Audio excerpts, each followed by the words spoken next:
Break के बाद एक बार फिर से आप सभी का स्वागत है हमारे इस खास कार्यक्रम आरोग्य में। हमारे साथ है वैद्य दीपक कुमार जी। तो वैद्य जी, आप कुछ घरेलू नुस्खे बता रहे थे हमारे दर्शकों को कि किस तरह से अपेंडिक्स से निजात पाई जा सकती है। एक नुस्खा शायद रह गया था, तो मैं चाहूंगी आप हमारे दर्शकों को बताएं। बिड़ंग चुलाई त्रिकटु। बिड़ंग बाय बिड़ंग, चुलाई सब जानते ही हैं, त्रिकटु सौंठ, काली मिर्च और पीपल। बिड़ंग चुलाई त्रिकटु ले, चित्रक दंती सार, निशोत सम सब पीस के, गुड़सो गुटिकाकार। निशोत, बिड़ंग, चुलाई, सौंठ मिर्च पीपल, चित्रक, दंती, इन सबको पीस के गुड़ के साथ मिलाकर के गोली बनाएं। उष्ण वारिसु खाइए, गर्म जल से सेवन करें। यह मोदक चित लाए, त्रिदोष शूल परिणाम जूं, यासु दूर ही जाए। परिणाम शूल, अल्सर का दर्द हो या अपेंडिक्स का दर्द हो, इस छोटे से प्रयोग से दूर होता है। शुक्रिया वैद्य जी, बहुत अच्छी जानकारी आपने हमारे दर्शकों को दी है और जो इस बीमारी से जूझ रहे हैं, मुझे पूरा यकीन है उन्हें बहुत सुकून मिला होगा।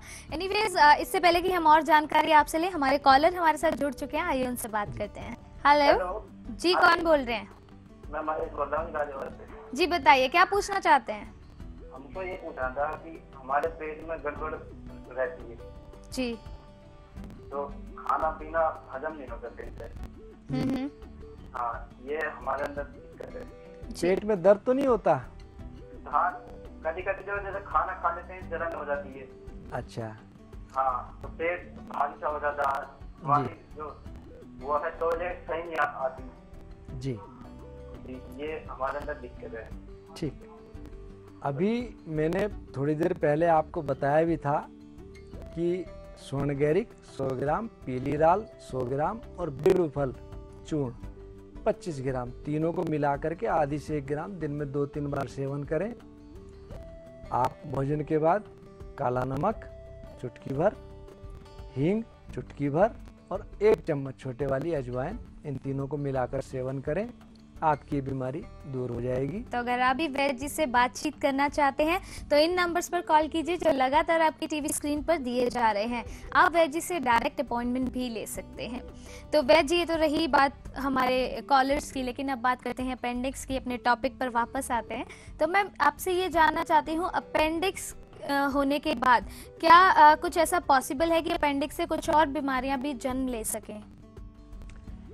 ये कभी कभी बड़ी खतरनाक स्थिति बन जाती है जब अपेंडिक्स पक जाए या फट जाए, उसके अंदर पस पड़ जाए तो थोड़ी सी स्थिति खराब हो जाती है।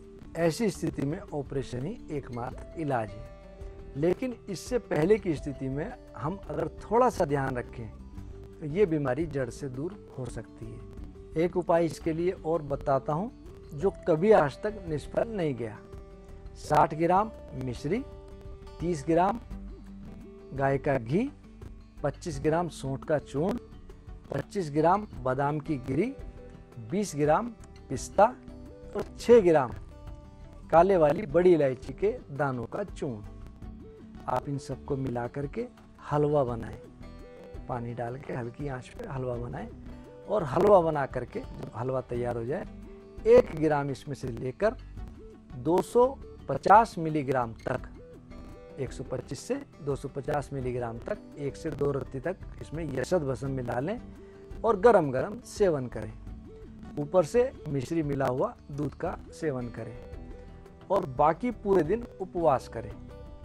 और उपवास में आप फल, अनानास, संतरा, मौसमी, इनका प्रयोग थोड़ा ज़्यादा करें और रात को अगर बहुत भूख लगे तो खिचड़ी का प्रयोग करें, दूध का सेवन करें।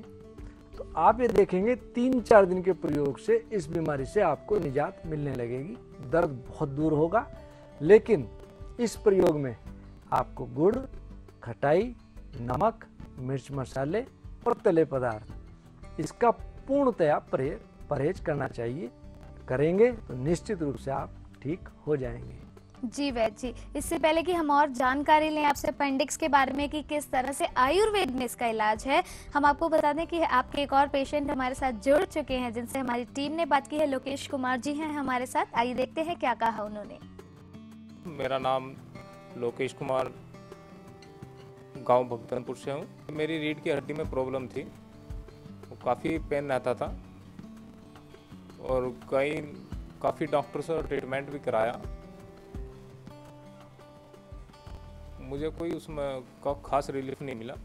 तो मैंने देहरादून भी और जोलीग्रांट भी, सहारनपुर भी और रुड़की भी काफ़ी डॉक्टर से ट्रीटमेंट कराया, उससे मैं कोई आराम नहीं मिला मुझे, कोई आराम नहीं मिला मुझे।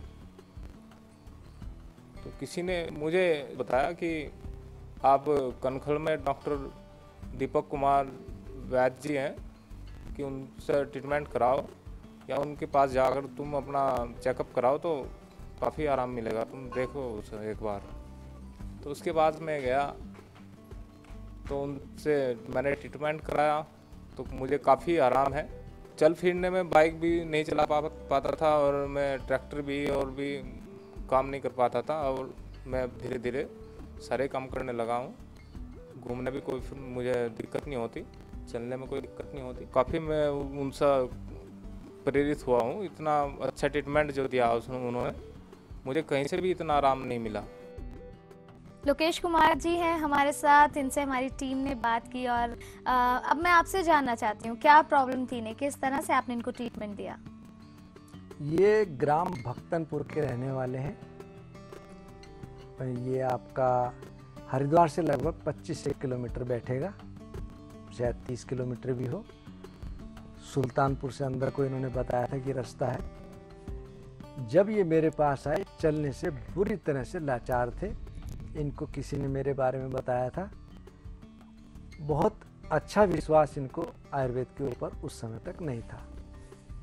इसका शायद कारण ये हो सकता है कि इन्होंने बहुत ज़्यादा पेन किलर्स खा ली थी और पेन किलर्स खाने के बाद भी इनका दर्द रुक नहीं रहा था।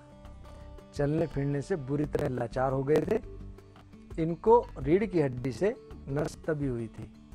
नस दबने के कारण इनका पैर एक बिल्कुल सुन्न और भयंकर दर्द के साथ दाहयुक्त, जलनयुक्त हो गया था।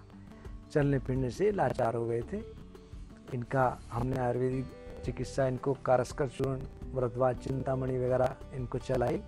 भरद्वाज चिंतामणि के साथ समीर पन्नग रस और प्रवाल पिष्टी। मैंने इनसे कहा था कि आप बहुत मेहनत का काम नहीं करेंगे।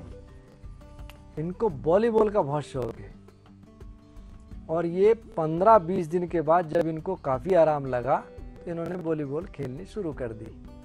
और मुझे ये पता लगा इनके मित्र द्वारा कि ये वॉलीबॉल खेल रहे हैं, जो इनके साथ लेकर के आया था। मैंने इनसे मना भी किया, लेकिन अब ये लगातार नहीं मानते हुए वॉलीबॉल खेलते हैं। लेकिन भगवान के आशीर्वाद से आज ये काफ़ी हद तक ठीक है। इनकी नस खुली जो दबी हुई थी, ब्लड सर्कुलेशन प्रॉपर हुआ, दर्द दूर हुआ, जलन कम हुई, आराम अपने आप दिखा। अब ये ठीक है। लेकिन फिर भी अगर ये मेरा प्रोग्राम देख रहे हो तो मैं इनको ये कहूँगा कि अभी वॉलीबॉल बहुत ज़्यादा ना खेलें, क्योंकि स्थिति सुधरने में तो टाइम लगता है, बिगड़ने में बहुत टाइम नहीं लगता। इसलिए कभी कभी हमारी थोड़ी सी असावधानी आगे के लिए परेशानी का कारण बन जाती है। इन चीज़ों से थोड़ा बचें। चलिए, हम तो यही विश करते हैं कि आपके सभी पेशेंट्स हमेशा स्वस्थ रहें और हमारे दर्शक भी हमेशा स्वस्थ रहें। एनीवेज, अपने टॉपिक पे अगर वापस आया जाए तो मैं अब आपसे जानना चाहूँगी अपेंडिक्स के क्या क्या इलाज है आयुर्वेद के पास? अभी मैंने आपको इतने सारे इलाज बताए, इसमें से 2-3 प्रयोग तो चमत्कार वाले थे। जैसे कि मैंने अभी हलवे का प्रयोग बताया और उससे पहले राल और सुवर्णगैरिक का। एक आयुर्वेद की बहुत प्रसिद्ध दवा है दशांग लेप। जहाँ कहीं कोई दवा काम ना करती हो और दर्द हो रहा हो, ये दवा बहुत अच्छा काम करती है। दशांग लेप का आप प्रयोग करें। अगर असर कम लगे तो उसमें सरसों का तेल थोड़ा गर्म करके मिला लें और दर्द वाले स्थान पर आप इसका लेप करें तो आपको बहुत अच्छा लाभ मिलेगा।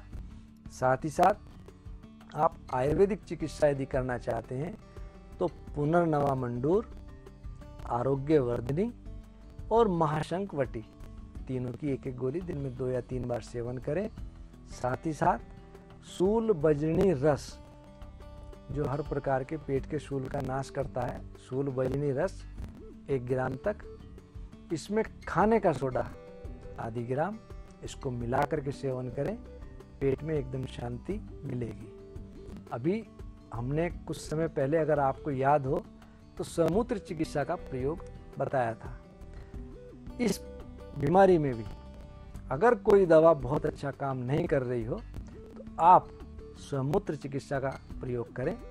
दिन भर वही स्वमूत्र पिएं और रात को वह मूत्र इकट्ठा करके किसी बर्तन में रखें। रोज अलग अलग बर्तन बना के रखें। 7 दिन पश्चात 8वें दिन जब वह पहली बोतल होगी, वो मालिश के लिए पूर्ण तैयार हो गई। उस मूत्र की मालिश करें, पट्टी बांधें, गीली पट्टी रखें मूत्र की, और दिन भर में स्वमूत्र सेवन करें और भोजन में थोड़ा उपवास रखें, तो ये समस्या दूर हो जाएगी। जी, शुक्रिया वैद्य जी, इतने आसान और अचूक उपाय आपने हमारे दर्शकों को बताए अपेंडिक्स के लिए। लेकिन मुझे थोड़ा सा कुछ महसूस हो रहा है कि आपकी पोटली से एक मुहावरा बाहर आने के लिए तड़प रहा है। ठीक। गुड़ जीर्ण पल एक ही। गुण जीर्ण मतलब के पुराना गुड़ एक पल लें।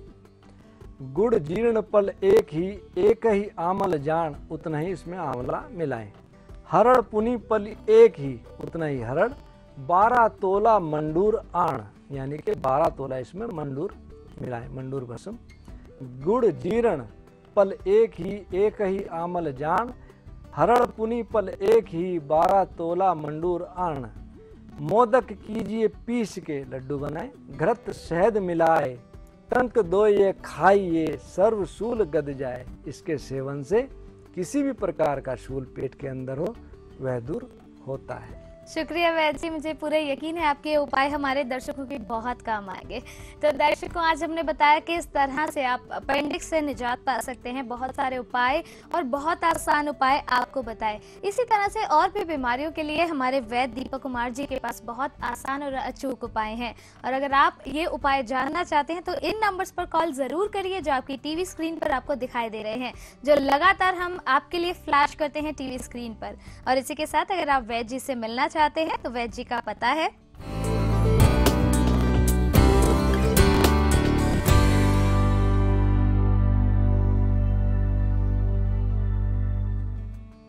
दर्शकों, फिलहाल हमें इजाजत दीजिए। लौटेंगे कुछ और जानकारियों के साथ ताकि आप हमेशा स्वस्थ रहें। फिलहाल अपना ख्याल रखिएगा। तब तक के लिए नमस्कार। नमस्कार।